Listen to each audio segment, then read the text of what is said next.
Hi, my name is Aydin Homay and I'm going to talk about problem formulation axiomatic design. Problem formulation in axiomatic design begins by translating customer needs into a minimal set of independent functional requirements. This is the most critical and also the most difficult step in the entire design process. If this step is done poorly, the resulting design may become unnecessarily complex, coupled, or even unacceptable. Yet in practice, problem formulation is often misunderstood or performed inadequately. Part of challenge lies in limitation of axiomatic design itself because the independence axiom and the information axiom can only be applied once the first level FRs are defined. The same holds for design equations. Once first level FRs are defined, design becomes largely deductive. The formulation of first level FRs, or what I refer to in this study as essential FRs, relies on inductive and abductive reasoning. Designers must infer the most plausible set of essential FRs from incomplete and ambiguous information in the business domain.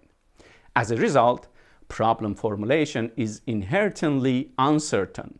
It is not purely analytical, it is a combination of synthesis, interpretation, and judgment. Only after this step is completed does the design process become structured and deductive, where axiomatic design can fully unfold its strengths. Essential FRs emerge directly from the what knowledge. During problem formulation, this knowledge is only available in the business domain. Essential FRs define the boundary of the design in the functional domain. They represent a minimal and non-substitutable set of functions that capture the essence of the system.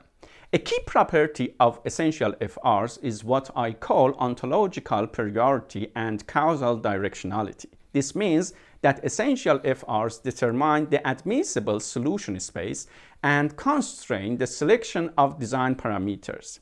At the same time, they remain invariant across different design realizations, as long as the underlying customer needs remains untouched.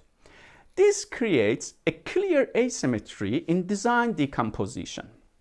Changes in essential FRs propagate downstream and affect all subsequent design decisions and FRs. However, changes in design parameters or lower level FRs cannot retroactively alter the essential FRs. In contrast, lower level FRs or sub-FRs, which here I refer them as derived FRs, arise through zigzagging and depend on the how knowledge and the what knowledge, or in singular term, design knowledge.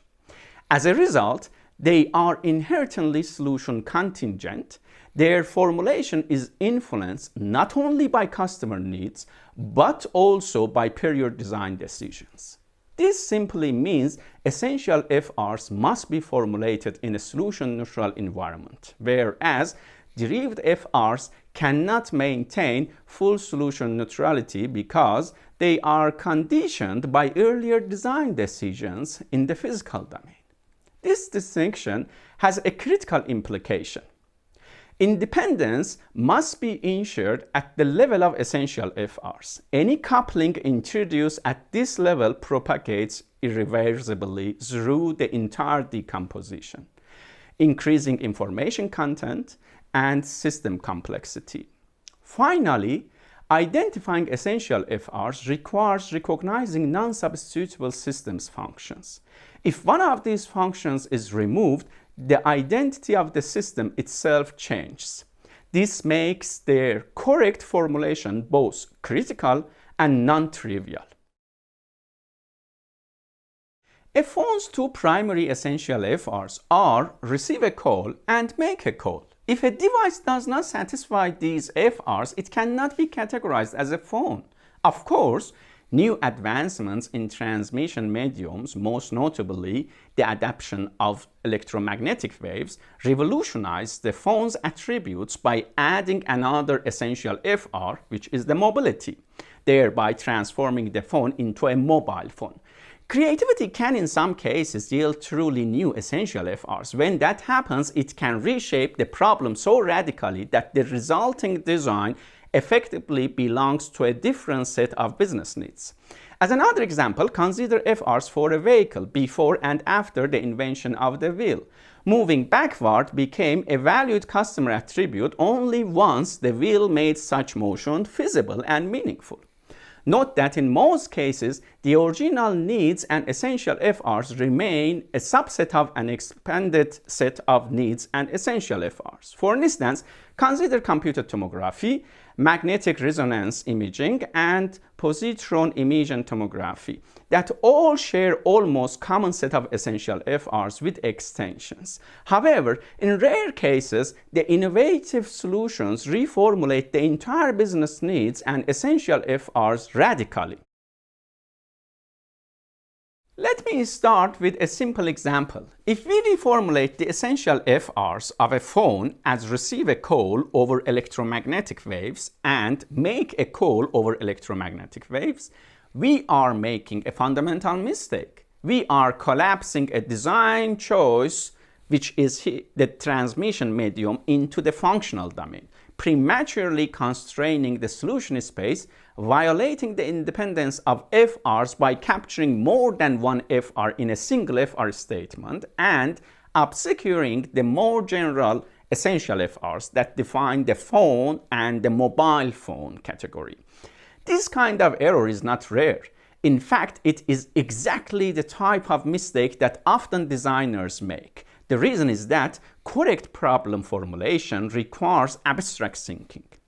Abstract thinking allows the designer to extract the underlying functional intent from customer needs while avoiding both extremes, going too concrete, which introduces premature design decisions, and going too abstract, which simply restates the business narrative. At the level of problem formulation, abstract information is more valuable than detailed information. Focusing too early on implementation details can introduce what Nam P.Suh calls imaginary complexity that arises not from the system but from poor understanding. So the key question is, how far should we go in abstraction? If we go too far, we lose structure and end up with vague, overly coarse-grained FRs. If we stay too close to details, we constrain the design space. The correct level is very precise, the level at which we identify independent essential FRs, while differing all details for later stage. For example, for a flying object, we do not restate the need as to fly in the functional domain. Instead, we decompose fly into essential FRs such as lift, thrust, and maneuver. Interestingly, something like landing is not an essential FR at this level. It emerges later from how we realize lift. Depending on the design parameters chosen to satisfy the lift, the next level FRs might be defined to include landing wheels or landing skids. This illustrates the level of abstraction required. So, capturing the essential functional requirements, much like how we identify fundamental properties in physics and chemistry, for example, for understanding what defines a fluid. That is the intrinsic characteristic that makes a substance behave as a fluid, independent of its specific composition. And this is exactly where LLMs struggle. They are strong in pattern recognition and induction, but weak in abductive reasoning and abstract judgment. As a result, they can assist in later stage of design, but they often fail at identifying essential FRs. This makes problem formulation not only the most difficult step, but also the least automatable one. LLMs can be very helpful in later stages of design. They can assist in identifying design parameters, generating implementations, and even formulating derived FRs. But when it comes to the most critical step, defining the essential FRs, they often fail. They tend to either introduce premature design decisions or remain too close to the surface level description of the problem and details. So the conclusion is not that LLMs are not useful, but that their role is fundamentally limited in the early stage, which is problem formulation.